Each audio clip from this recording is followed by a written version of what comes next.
road side to Islam. It was a dream, but now, alhamdulillah, it's a reality. Assalamu alaikum warahmatullahi ta'ala wa barakatuh. My name is Ishaq Mustakim. My father is from Haiti and my mother is from Switzerland, and I'm Muslim 2 years now. I was born in Montreal and I grew up in Montreal.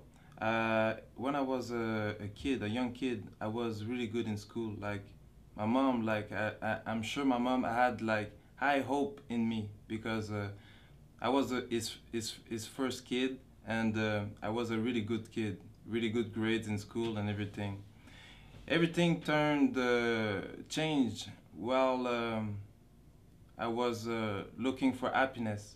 I was only living with my mom and my stepfather, and I didn't really have a father figure.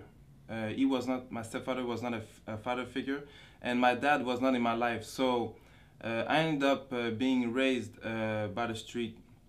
So at the age of like 13, 14 years old, I started looking like the other kids in school, and I saw them, I saw the kids that were taking drugs and drinking alcohol and going out with girls. I saw them like more happy than the other kids. So I started to wanted to be with them and try that stuff. So that's what I did. And hanging out with bad people end up to giving us like bad habits. So at the age of 15, I was so bad that they put me in like a juvenile jail. So I went to juvenile jail like for a few months, and after that I didn't stop like doing bad things. I did so much bad things that they wanted me like to lock me down like for good. So I ran out from that juvenile jail, and after that my mom had to send me back, send me to Switzerland. So I went to Switzerland to work for her brother, and I worked there for like 3 months. But then again, I was alone there, but I put myself into a trouble that the police was looking for me, that I had to come back here to Montreal. And that was at the age of 17. At the age of 17, I cooled off. I stopped doing like bad things a little bit because I was saying to myself like soon I will be 18, and soon like if I get caught, I will go to jail. But I don't know what happened with me. Like at 18, like I started back again, and they got me, and I went to jail for like 2 years. Before I went to jail, I learned that the happiness was into getting high, getting drunk, and getting with girls.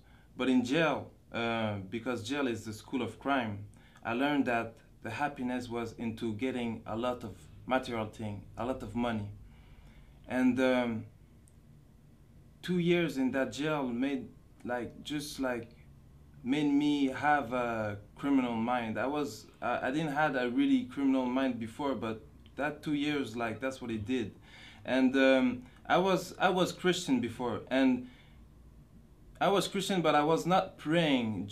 I was only praying like when I wanted something really bad, or when I was into problems.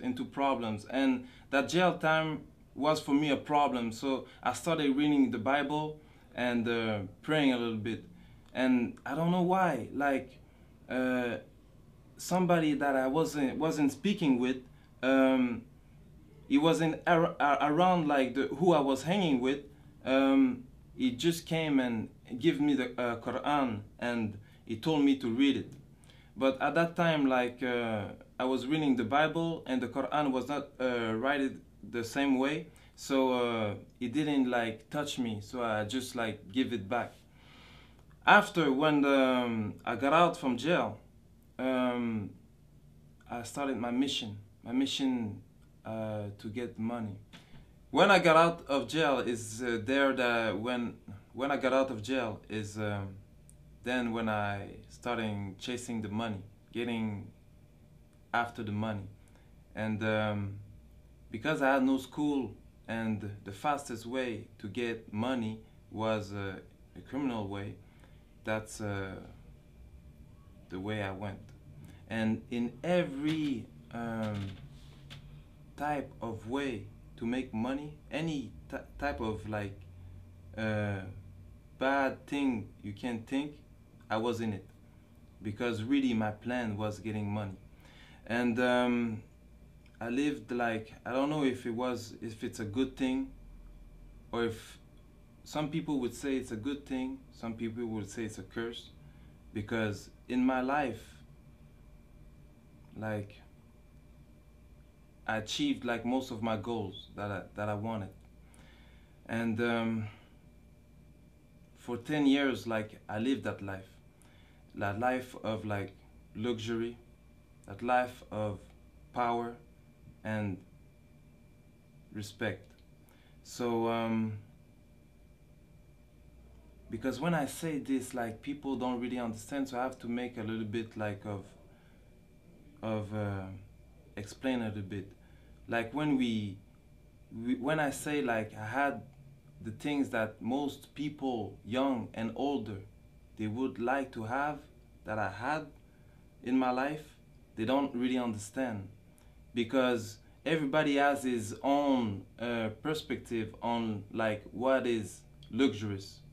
So when we're talking about cars, Benzes, I had a few, BMW, Porsche, Viper, Hummer, Jaguar, Cadillac, like most of all the brands, like the big brands, that's the car that I had. Like houses, condos, but not like only like the cars like normal, like the car, because when you buy a car, it's like to make you happy, but the thing is that happiness doesn't last. So right after, like, you have to suit up the car. But after, when the car is suited up, there's nothing else to do. So you buy another car. Me at one time, like, had like 2 cars, and I was renting out like other cars just to have another change, because like I was bored. I had a house and I was living in hotel suites. It cost me like 10,000 a week just for hotel suites. So the clothes, like just the clothing, like because like when you have money, like even the money like change your style a little bit. Because before I was like I was dressing like everybody, but after that I had to like buy suits, you know, like $3,000-4,000 suits, you know. And I had like me, I was not really the type that was going like into clubs and partying. I didn't really like that. What I liked it more was really, because really I was on a mission, I really liked it more like staying home, counting money, planning for other plans, you know. So when I got out into the club, was only like for money purpose, when we had like meetings, or like when they invite me. So they had to be like VIPs and everything, because the thing is that most of the rappers, they want to be like gangsters, and most of the kids, they want to be like rappers, but those rappers, they want to be like the criminals. And at one time, that was the type of person I was. I was a person that really liked like to enjoy a good meal. So that's what I liked it most. Every day going to big restaurant, like the biggest restaurant of the cities, and eating on floors that most of you will never see, like floors that are not open to the public. So we eat like for like few thousand a meal, and that's nothing, because there's other people that's doing more, you know. So that was the type of life that I was living. And I lived like a millionaire life for like 10 years. But at the end, because all that doesn't come from nothing, you have to work a lot. And at the end, I was questioning myself, like, because when you have all that, and I didn't find the happiness, like, even at one time, because I was in my house, that I rebuilt my complete house, like, I made a container, like, to come in front of my house, and I destroyed everything, like, throw out everything in the container, and I rebuilt everything, like, with the best of the material. But even after, I'm alone in my house, like, and I'm thinking, like, I'm not happy. Even if I drink the best of the alcohol, I'm not happy. So I was questioning myself, like, really badly. And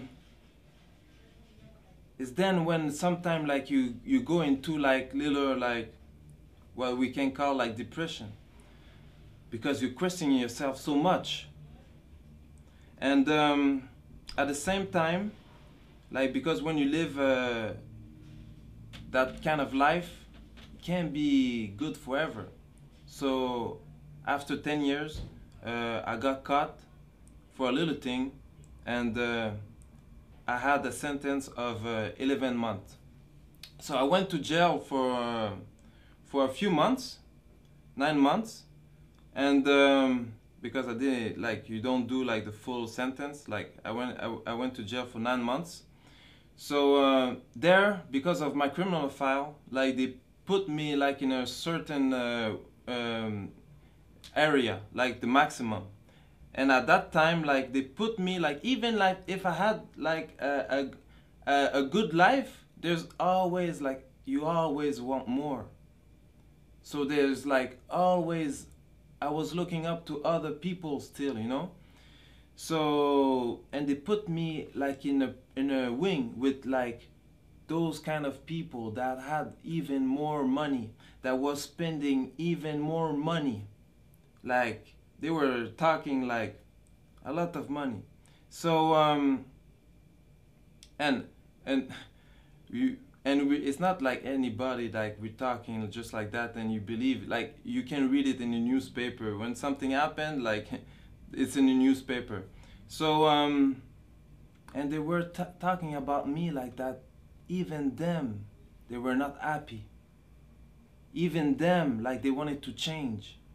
So really, all that made me even more, like, put in a position that I had that I had to think about my life. And after, at the end of my sentence, I got in a jail, in a cell with a Muslim, and that Muslim brother started to talk to me about Islam.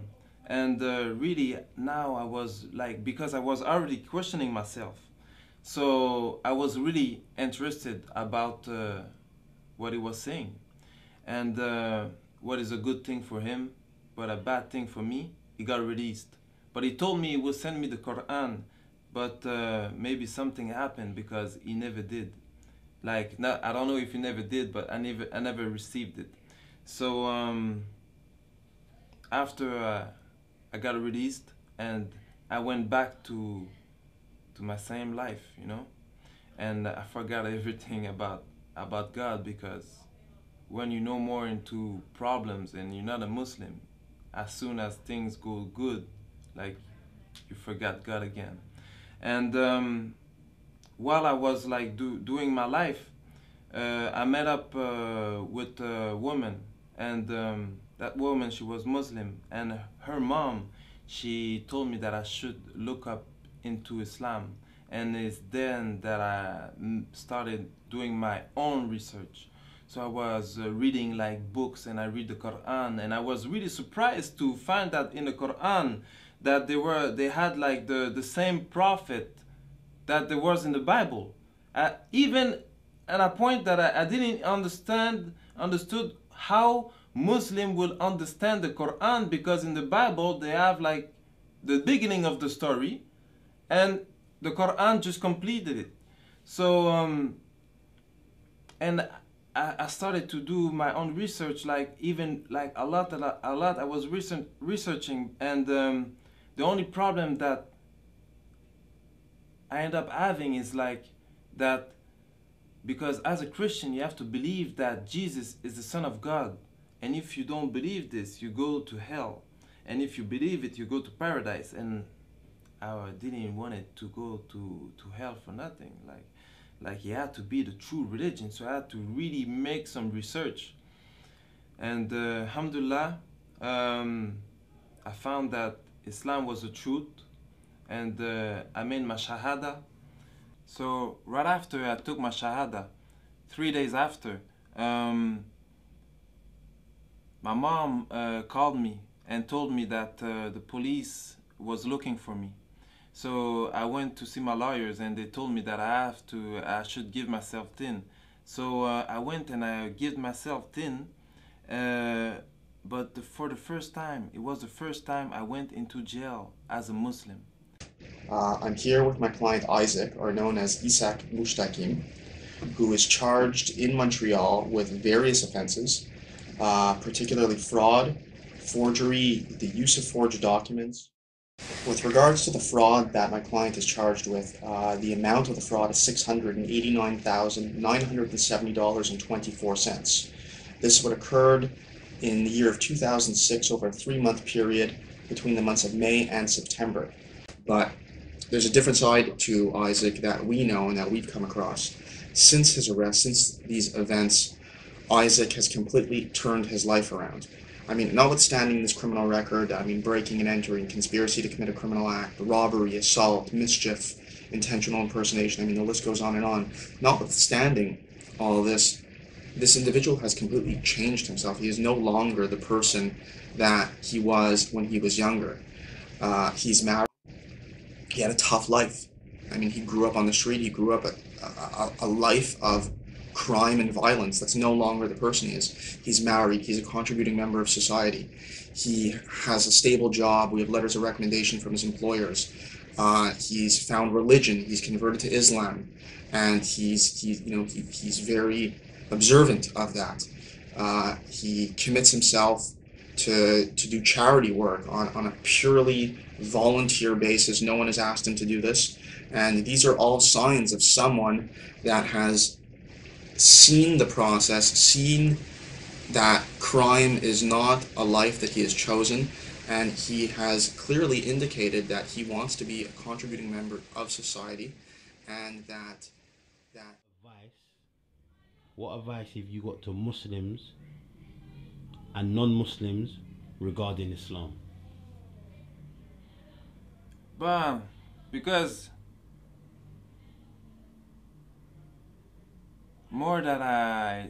before I never knew like Muslim people.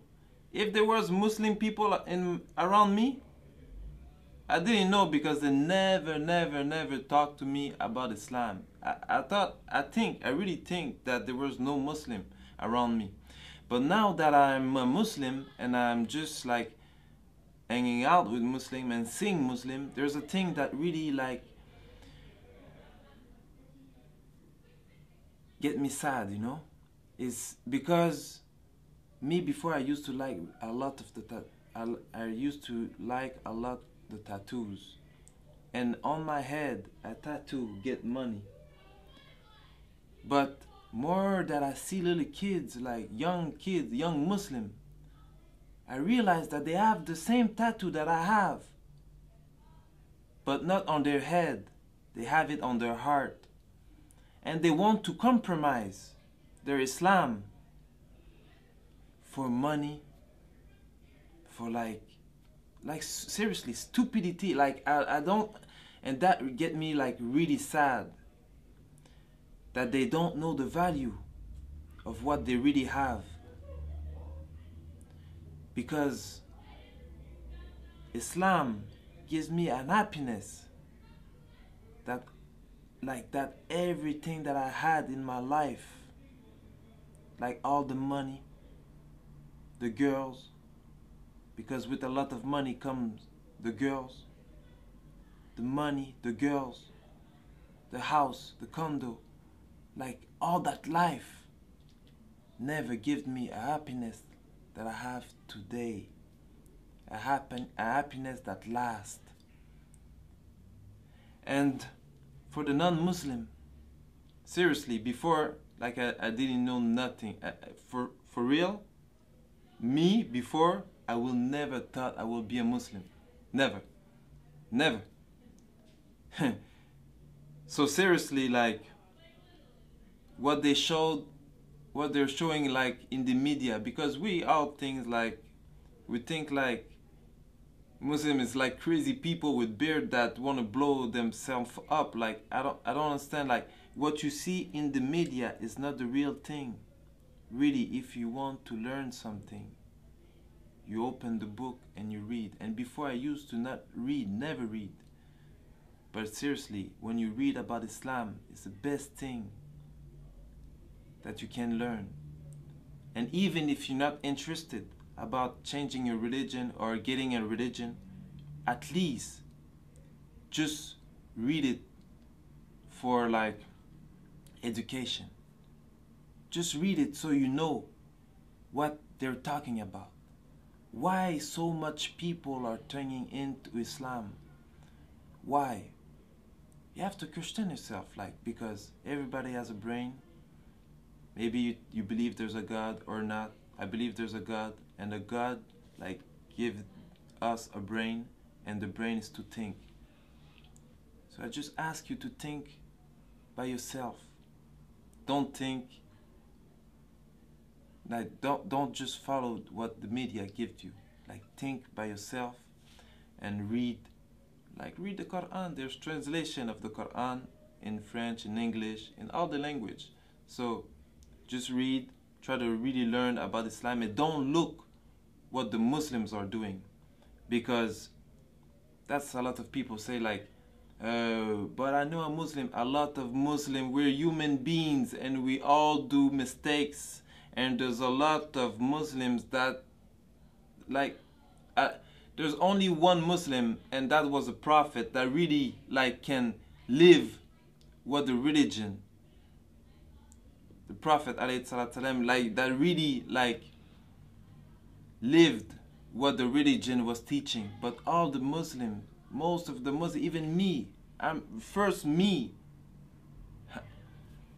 not a perfect Muslim. We all try to be good. We all try, but you can't learn the religion by looking at me or hearing what I'm saying. So that's why I'm saying, go read the Quran and learn about Islam from its source. And I want to say Jazakallahu khair to Roadside to Islam. Assalamu alaikum wa rahmatullahi ta'ala wa barakatuh.